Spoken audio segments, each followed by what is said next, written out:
Oke, mari kita bedah sesuatu yang besar. Pada 7 Januari 2026, Gedung Putih merilis sebuah memo yang berpotensi mengubah posisi Amerika Serikat di panggung dunia. Hari ini, kita akan coba kupas tuntas dokumen ini, baris demi baris, buat ngerti apa sih artinya semua ini? Jadi seberapa penting sih sebuah memorandum kepresidenan itu? Gini deh, ini bukan sekedar memo kantor biasa ya. Dokumen kayak gini tuh punya kekuatan untuk mengubah arah kebijakan seluruh pemerintahan. Ini bukan saran, tapi perintah langsung dari puncuk pimpinan.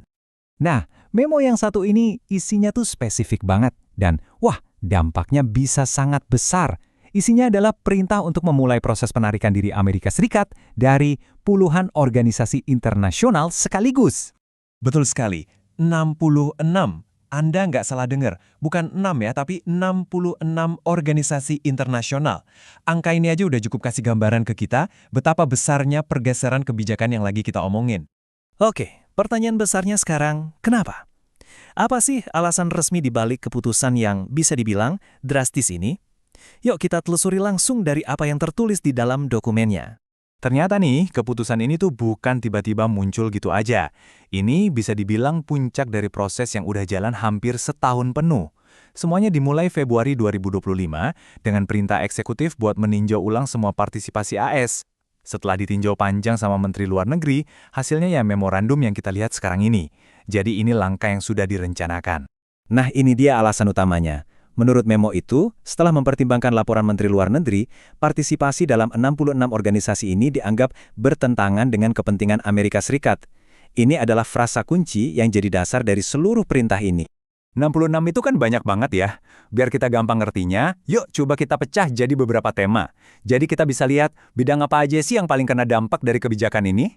Dan yang menarik di dalam memonya sendiri, daftar ini udah dibagi jadi 2 kategori besar. 35 organisasi di luar PBB dan 31 badan yang ada di bawah naungan PBB. Ini nunjukin kalau penarikan diri ini menargetkan baik perjanjian independen maupun pilar-pilar dari sistem PBB itu sendiri.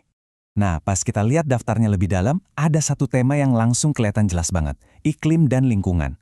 Kelihatannya organisasi-organisasi di bidang ini jadi salah satu target utama. Dan ini bukan nama-nama kecil loh, kita ngomongin soal IPCC, Badan Ilmiah Utama Dunia soal Iklim, bahkan sampai Konvensi Kerangka Kerja PBB tentang perubahan iklim yang jadi dasar semua perjanjian iklim global.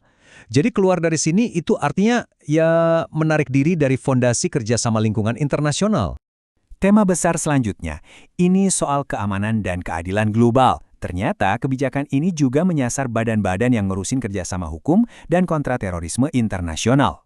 Coba lihat deh, ada nama-nama kayak Forum Kontraterorisme Global dan Komisi Hukum Internasional.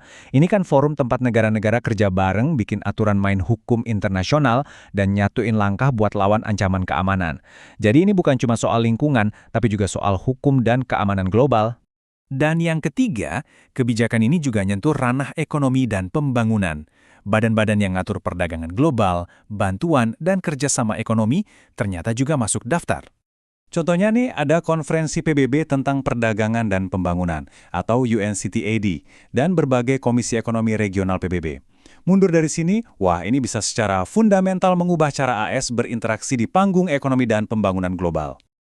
Oke, jadi kita udah tahu apanya dan kenapanya. Sekarang pertanyaannya gimana caranya? Gimana persisnya pemerintah bakal ngejalanin perintah buat keluar dari 66 organisasi ini? Rencana eksekusinya, wah ini jelas dan super cepat.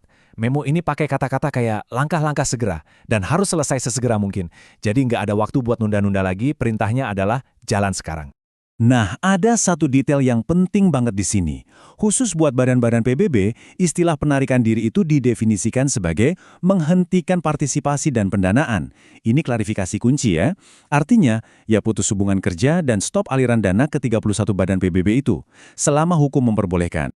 Oke, dari semua yang udah kita bahas, coba kita tarik benang merahnya. Apa sih intisari utama dari dokumen ini?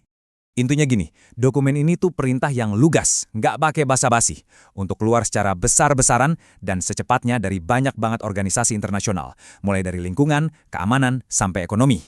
Dan mungkin ini bagian yang paling bikin bertanya-tanya. Di akhir memonya, ada satu kalimat yang bilang kalau peninjauan organisasi lain itu masih berlangsung. Ini kayak petunjuk kuat kalau daftar 66 ini mungkin baru babak pertama, bukan akhir dari cerita. Jadi, pada akhirnya, kita semua ditinggal dengan satu pertanyaan raksasa. Apa artinya ini semua buat tatanan dunia? Kita udah bedah apa, kenapa, dan gimananya dari memo ini.